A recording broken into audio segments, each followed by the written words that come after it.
Assalamualaikum warahmatullahi wabarakatuh. Saya Muhammad Fahmi Al-Fadani dari kelas 1B Teknik Mesin. Saya akan menjelaskan alat-alat kerja baku. Yang pertama, ragum. Ragum adalah alat genggam yang dipasang pada meja kerja dengan dua rahang untuk menjepit benda kerja. Seperti ini. Ragum ini memiliki dua rahang penjepit untuk menahan objek kerja tetap di tempat, berfungsi untuk menahan benda kerja selama operasi seperti penggergajian, pengelasan, pengamplasan, atau pengeboran. Yang kedua, kikir. Kikir adalah perkakas tangan yang berguna untuk mengikis benda kerja. Kegunaannya untuk meratakan atau menghaluskan suatu bidang benda kerja. Macam-macam kikir. 1. Kikir berbentuk kotak dan pipi atau kikir gepeng biasanya digunakan untuk meratakan permukaan bidang kerja supaya datar dan sejajar tegak lurus. Yang kedua, berbentuk segi empat, berfungsi menciptakan rata dan menyiku antara bidang satu dengan bidang lainnya. Hal ini agar permukaan benda kerja bisa dibentuk berbentuk siku. Yang ketiga, kikir segitiga. Seperti namanya, kikir ini memiliki bentuk segitiga dengan ujungnya berbentuk 60 derajat atau lebih besar.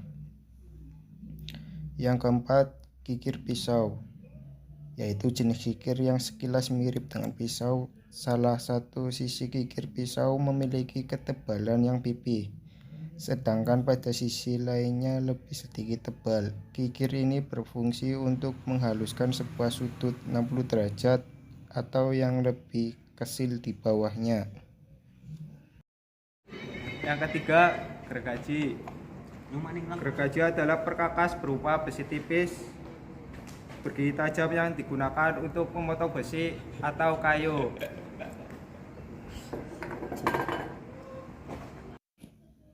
Macam-macam gergaji. Yang pertama, gergaji tangan. Gergaji tangan adalah gergaji yang paling sering ditemukan dalam pertukangan dan sering dimiliki dalam perkakas rumah tangga. Mata gergaji ini besar dan jarak antar mata renggang sehingga cocok untuk memotong kayu tebal. Mata gergaji ini tidak dapat diganti sehingga biasanya jika sudah tumpul harus diasah dengan alat khusus atau diganti dengan gergaji yang baru. Yang kedua, gergaji triplek. Dari namanya kita sudah biasa mengetahui fungsi dari gergaji ini. Gergaji triplek adalah gergaji yang digunakan untuk memotong triplek atau papan kayu. Ciri dari gergaji ini adalah memiliki mata gergaji yang kecil dan tajam. Kelebihan dari gergaji ini adalah mata gergajinya yang dapat dilepas dan diganti jika sudah tumpul. Gergaji triplek ini berbentuk huruf U yang berfungsi untuk mempermudah pemotongan pada pola lengkung.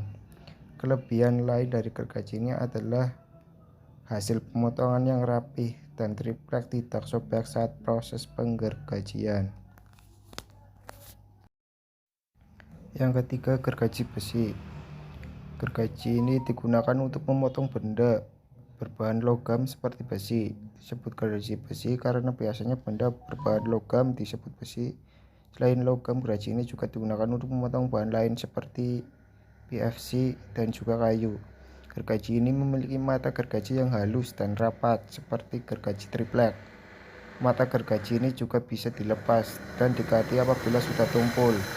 Bobot yang ringan juga jadi kelebihan dari gergaji ini. Yang keempat, penitik. Penitik adalah suatu alat yang digunakan untuk membuat tanda berupa titik pusat atau titik garis. Berfungsi untuk membuat titik pusat ini pada umumnya digunakan untuk mempermudah pengerjaan pengeboran. Pembuatan titik pusat ini pada umumnya digunakan untuk mempermudah pekerjaan pengeboran dengan melakukan penitikan pada benda kerja yang akan dibor. maka mata bor tidak akan meleset atau menggeser dari sasaran. Yang kelima, palu. Palu atau martil adalah alat yang digunakan untuk memberikan tumbukan kepada benda kerja. Macam-macam palu. Yang pertama, palu godam atau bodam. Bentuk palu godam atau bodam adalah yang paling besar bila dibandingkan dengan jenis palu yang lainnya.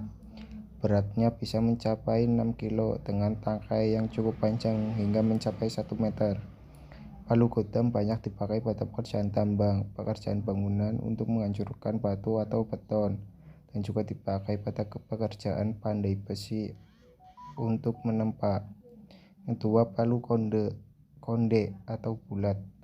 Bentuk ujung kepala palu ini bulat seperti konde, maka banyak disebut dengan palu konde. Yang ketiga, palu paku. Bagian depannya datar, berfungsi untuk memukul paku. Bagian belakangnya berbentuk seperti cakar. Bagian seperti cakar ini berfungsi untuk mencabut paku pada kayu atau dinding. Yang keempat, palu karet. Kepala palu karet terbuat dari bahan karet keras, digunakan untuk memukul logam pada pekerjaan mekanik agar logam tersebut tidak rusak. Yang keenam, pahat. Pahat adalah perkakas pertukaran berupa bilah besi yang tajam pada ujungnya untuk melubangi atau mengukir benda keras seperti kayu, batu, atau logam. Fungsi pahat membuat bentuk siku pada bagian tepi benda yang hendak dipahat, menjadikan suatu benda supaya berbentuk bulat ataupun oval, membuat cekungan pada suatu benda, meratakan atau merapikan hasil pahatan itu sendiri. Yang terakhir, mengukir benda. Yang ketujuh, bor tangan. Bor tangan biasanya digunakan untuk melubangi kayu, besi, tembok, dan sejenisnya. Sekian dari saya. Assalamualaikum warahmatullahi wabarakatuh.